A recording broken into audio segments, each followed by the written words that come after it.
Olá, nerds, geeks e afins! Estamos todos aqui sempre lembrando e conferindo o quarto episódio da segunda temporada da série Star Trek Stranger New Worlds, exibido na Paramount+.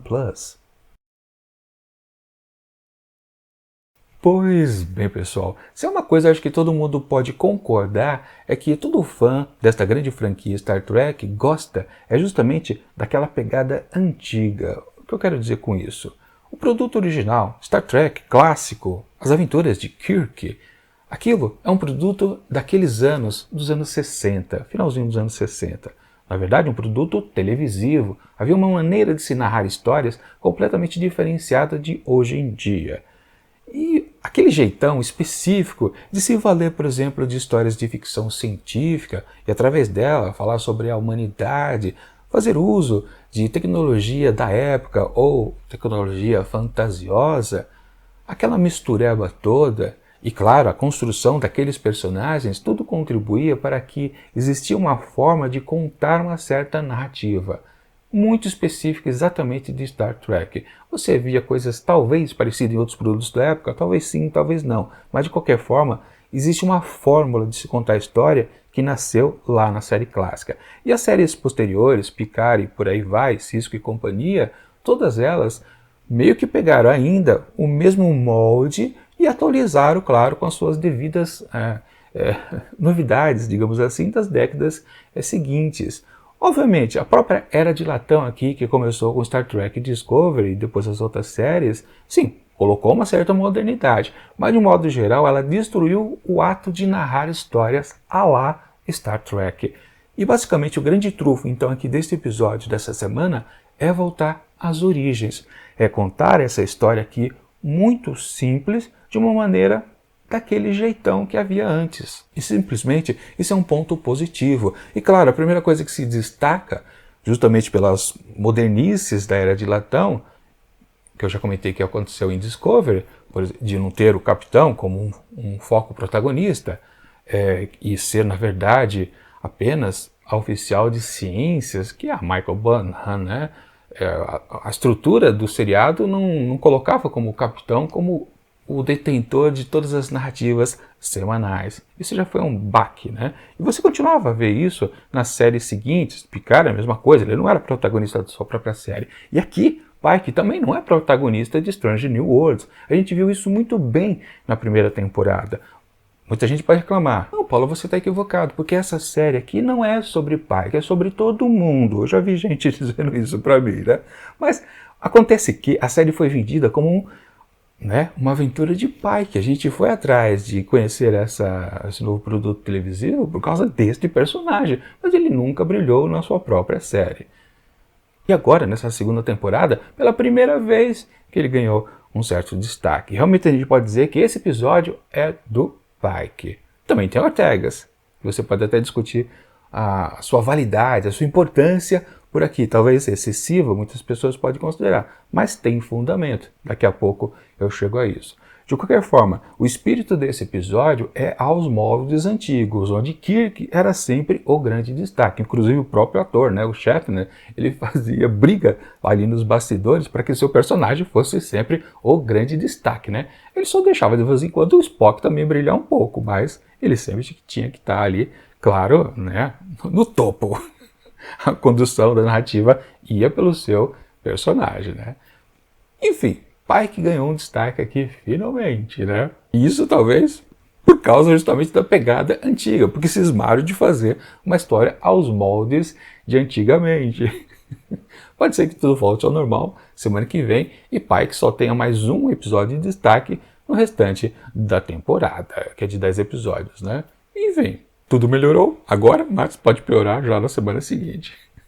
O que vale é que a história da vez é muito boa. Eu já adianto para vocês, eu gostei bastante do episódio. Quando eu terminei de assisti-lo, eu percebi que, caramba, gostei dessa aventura. E eu nunca tive essa sensação desde que Star Trek Discovery estreou, passando por Picard, passando pelas séries animadas, pelos short tracks. Nada, nunca me fez aquela sensação de, caramba, tô vendo um produto que é puro Star Trek, como a série original fazia, a nova geração também produzia, na minha percepção, como também Deep Space Nine, Voyager, Enterprise, todas as séries sempre pegavam a gente naquela coisa de caramba, você está emulando aquela coisa que eu gostava lá dos anos 60, mesmo que eu não tenha visto nos anos 60. Bom, eu vi nos anos 60, os novos fãs viram depois, mas de qualquer forma, a fórmula existe para qualquer um, em qualquer época que você veja, você percebe. Inclusive os próprios novos fãs de Star Trek da era de latão, quando, por curiosidade, vão dar uma olhada no que era a série antiga, clássica, falam, caramba, como era bem diferente o modo narrativo das histórias. Podem não gostar, é verdade, né? Porque há uma certa, talvez, entre aspas, precariedade de produção, né? Talvez eles não entrem no espírito, né? No romantismo da coisa, né? Ok, não tem problema. Mas que esse episódio aqui fez jus ao que era antigamente, a isso a gente tem que concordar. Mas sim, o episódio de hoje parte de uma premissa super simples, que afinal de contas nem importa muito, né? Uma questão antiga. Pike tem que resolver um perrengue que ele já teve lá naquele mesmo planeta, Rigel 7, né? E tem que meio que resolver o problema porque ele já começou antes, então ele meio que resolva, né? Foi a ordem que veio de cima. Ok, aí tudo bem. Não importa. O que vale é o problema da semana. E no caso aqui, é um planetinha onde simplesmente você começa a perder as suas memórias cada vez que as horas avançam de você estar por lá. E para também deixar o negócio mais tenso ainda, não é um negócio que acontece apenas ali, no solo do planeta. Não, quem está lá numa nave estelar a quilômetros de altitude também está sofrendo do mesmo efeito. É interessante a mesma premissa partir ou seguir, né, por caminhos diferenciados, bem distantes. Você pode até achar um pouco repetitivo. É verdade, mas, como eu disse, a história ela é simplista, ela não quer ser complexa. De novo, talvez apenas porque está respeitando os moldes de se narrar de antigamente, que não faziam grandes rococós na cabeça do espectador. Era uma premissa básica, inclusive as melhores histórias de Star Trek originais lá da época de Kirk, quando você via a tradução do problema, era de uma simplicidade ímpar, é que só a genialidade, digamos assim, da construção do roteiro fazia com que tudo ficasse complexo, mas na verdade não era. É o que está acontecendo aqui também, né? Enfim, o que vale é isso, a simplicidade é um ponto positivo. Essa duplicação das duas vertentes, digamos que ajuda a contar a mesma história. A gente chega lá. Antes, né, vamos contar que, sim, à medida que eles estão avançando lá, o grupo avançado, que tem Pike, M'Benga e La'an. Aliás, o capitão escolheu os dois porque eles são bons de luta. Por uma questão também que depois não se desdobra em muitas questões práticas, vamos combinar, né? Mas ok, pequenos detalhes da história que a gente às vezes conferia também antigamente na série clássica, que você pode até considerar, um negócio meio esquecido, não importa, faz parte daquele jogo ali de contar aquela historinha. Isso encontra eco também no vilão da vez. O vilão é um vilão bobinho, digamos assim, né? Que é exatamente um dos 3 tripulantes que haviam sido ou dados como mortos na missão anterior que o próprio Pike tinha participado ali naquele planeta, né? Ou seja, inclusive era o seu ordenança, o Zachary, né? Ele se transforma num vilão, ele de fato sobreviveu, né? Passou despercebido pelas análises que foram feitas, não sei se o pessoal saiu de lá rápido demais, de qualquer forma ele estava vivo. E de alguma maneira ele dominou aquela localidade. Claro, com a cultura um pouco inferior à que ele já está, não foi difícil. Só que você pode perceber que a construção desse vilão é completamente esquisita. Ele não parece um cara super poderoso, ele se faz um pouquinho de tirano, mesmo, meio que na base, né, do caminho da vingança, né? Mas ele se mostra frágil também. Ele é totalitário, mas a personalidade dele é de um frango covarde. O que eu quero dizer com isso é que talvez nessa figura aí desse personagem ainda há um resquício das modernidades, daquela coisa de inferiorizar a figura masculina, que não tem lá muito sentido, para falar a verdade, porque ele é um vilãozinho bem mequetrefe. Podia ter uma personalidade mais atraente, ele podia ser rude, ciente do que estava acontecendo com ele, porque a gente fica na dúvida, peraí, depois quando é solucionada a questão toda, né, porque quem está dentro do castelo não sofre do esquecimento. justamente, se ele está dentro do castelo, por que que ele, se ele tem uma cultura mais elevada do que o povo que ele acabou dominando, afinal de contas ele se tornou o rei ali, né? O imperador, sei lá que posição que era, né? Também não vale a pena lembrar. Não vale a pena lembrar, é ótimo nesse episódio, né? Fica meio dúbio, por que que ele está numa posição bem fraca? Ele é muito fraco, esse vilão. Não chega a ser um problema, porque do mesmo modo, esse tipo de vilão, digamos meia boca, era algo que a gente ecoava também lá naquele modo narrativo dos produtos dos anos 60. Não é um problema de fato, é uma emulação, a meu ver. Embora pareça também que está sendo apenas espezinhado a figura masculina. Mas não, porque nos outros pontos, Pike brilhou como um homem másculo. Né? Ele não foi emasculado também, o Pike. Seria, por exemplo, se Laan que resolvesse o problema ali no planeta. Né? Aí você pode pensar, mas não foi isso que aconteceu na nave? Não foi o Spock que resolveu a pendenga? Digamos, uma mente mais brilhante a bordo ali da nave, ou mesmo... a Una também ela foi inferiorizada ali, né? Não, mas por que o Spock não foi? Mas porque Ortegas é que sim resolveu tudo. Por quê? Bom, porque ela precisava também, a personagem, coitada, né? Na primeira temporada ela não teve história, né? E o fato de ser a Ortega casa com a solução do próprio Pike. A solução é a mesma. Os dois caminhos narrativos que foram duplicados, é a mesma coisa. O que acontece no planeta é o que acontece dentro da nave. O mesmo processo de esquecimento. O mesmo processo que varia de pessoa a pessoa, ou seja, não é uma questão de horas, ok, mas tudo caminha de uma maneira igual. Não tem nada diferenciado que você pode colocar como um ponto negativo. Só que não é. Essa duplicação é essencial para enfatizar a solução do problema. Porque é especificamente Pike e Ortegas que conseguem resolver a pendenga. Por quê? Justamente os dois são os únicos de todo mundo, de toda a tripulação da nave, que está passando por uma forte pressão emocional naquele dia. O Pike, claro, exposto logo de cara na sua questão com a sua amada, aquela capitã que eu não lembro o nome dela. Aliás, muita gente considera um casal bem sensal. Só que justamente essa linha narrativa desses dois personagens condiz exatamente com o que esse episódio precisava para servir de base. Ele precisava de um abalo emocional, justamente terminar com ela, e por causa dela, ele resolve o seu problema. Né? Ele consegue ter uma âncora, né? Algo a se amarrar às lembranças. Ele não sabe exatamente ao que ele está ainda se apegando, porque as lembranças já estão apagadas, mas ele tem um sentimento de que precisa recuperar algo e por isso ele segue adiante.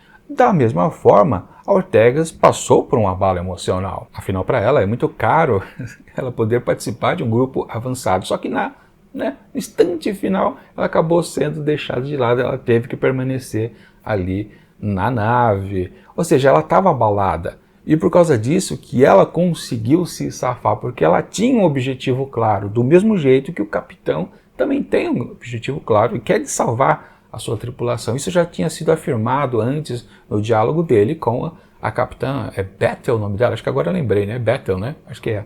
Enfim, isso já tinha sido afirmado antes, ou seja, o compromisso.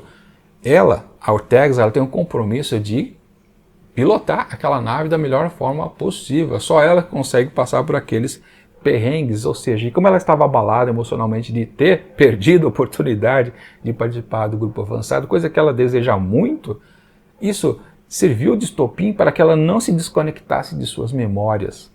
E naquela coisa também das memórias efetivas, não é esse o termo que se usa, eu falei errado.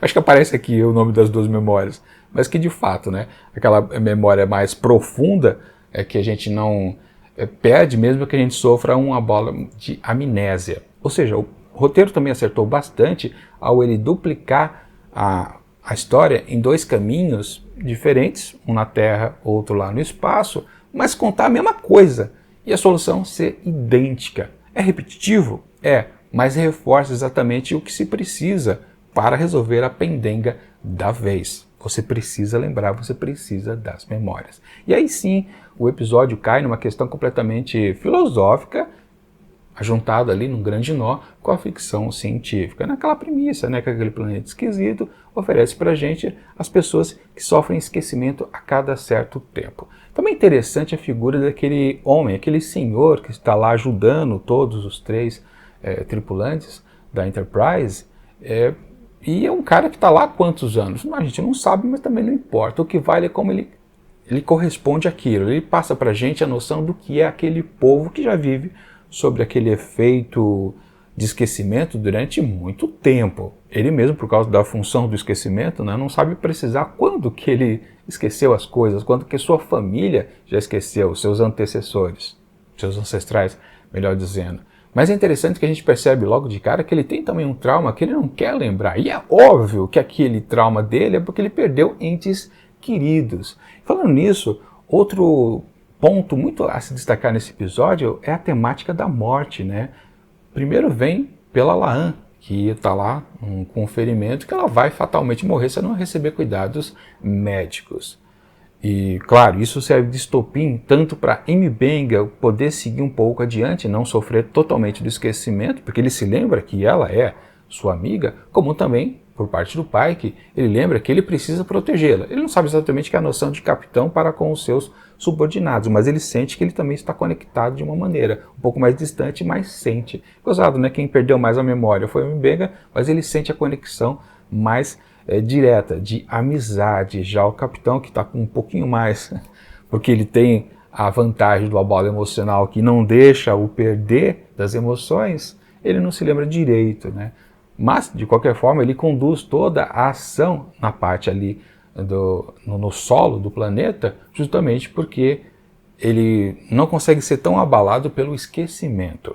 E, bom, realmente, no conjunto, fazendo uma visão geral do produto, sim, esse episódio ele tem a pegada antiga, ele está totalmente numa certa homenagem, digamos assim, ao que a gente encontrava antigamente nos bons produtos de Star Trek. E o que temos nessa semana é completamente distinto do que foi já exibido em todas as temporadas de Discovery, Picard, todas as duas animações, e por aí vai. É o melhor produto oferecido para nós em anos, coisa de que 7, 8 anos, desde que a Era de Latão começou. E simplesmente numa história completamente pequena, delicada, não tem nada demais, não tem nada complexo. Se você parar para analisar, caramba, que história simplista que é esta daqui, mas ele é funcional, principalmente no seu tom de angústia que passa pra gente. O tempo todo a gente não sabe o que vai acontecer com eles. Claro, fundo no fundo, se você consegue se lembrar, né, você sabe que todo mundo vai ficar bem ao final do episódio, porque ele sempre se reseta, né?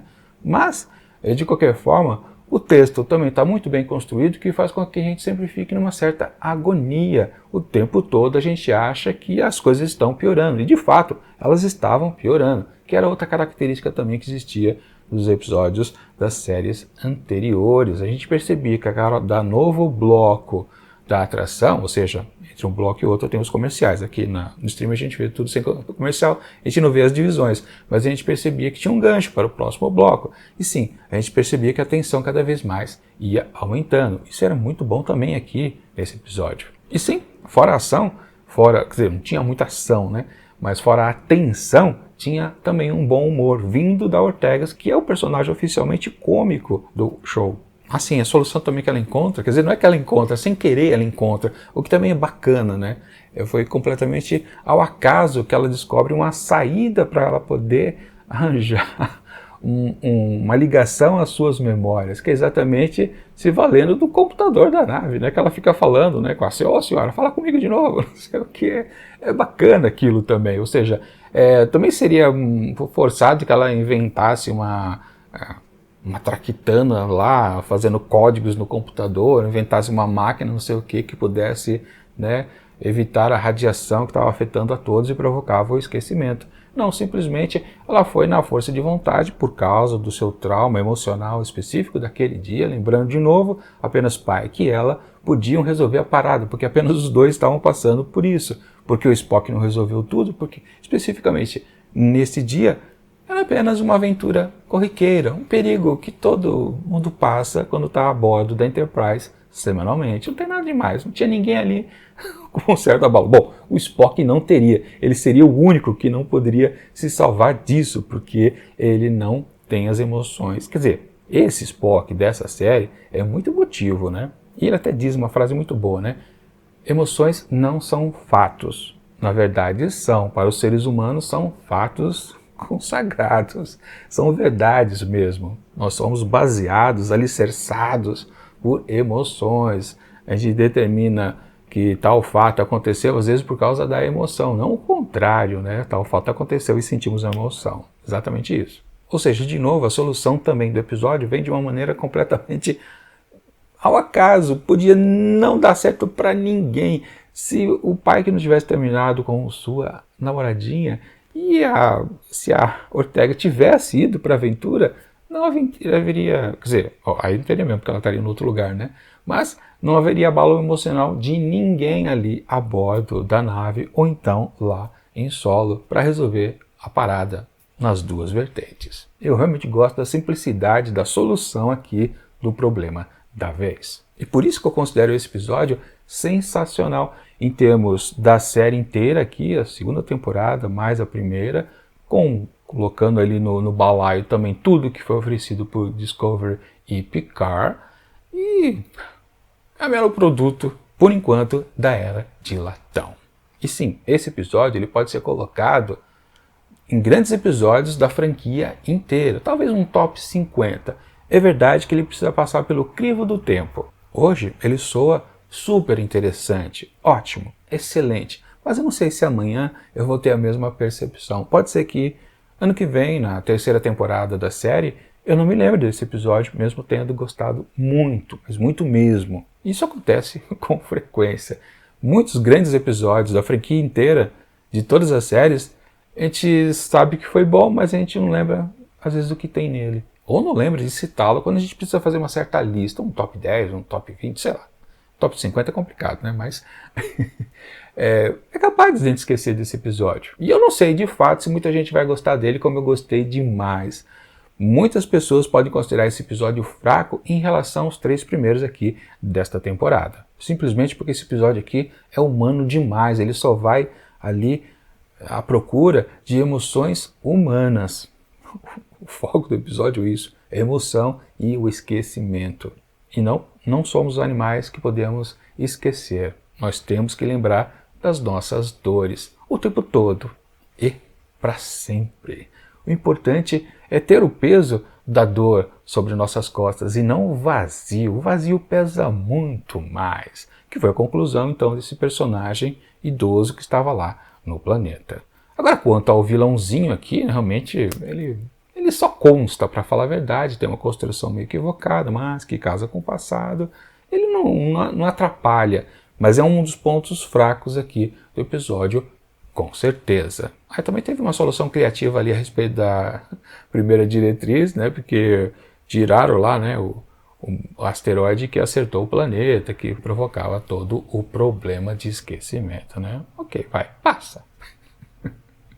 Bom, resumindo, gostei muito desse episódio. Quando eu terminei de assistir, eu falei, caramba, que coisa boa que eu assisti hoje. Finalmente, na Era de Latão, eu posso dizer que gosto de um episódio do começo ao fim. E seu miolo é sensacional, muito bem escrito, muito bem dirigido. Ótimo produto. E para ele, portanto, o 4º episódio da segunda temporada de Star Trek Strange New Worlds, eu atribuo tão somente a nota máxima, 5 asteriscos. Com gosto. Acho que é a primeira vez na Era de Latão que eu dou a nota máxima. Será que isso vai acontecer ainda na segunda temporada? Acho que não, porque o período de homenagens acabaram e semana que vem voltamos às atividades normais, ou seja, apenas enfiar churumelas na cabeça dos espectadores. Você concorda comigo ou não? É isso.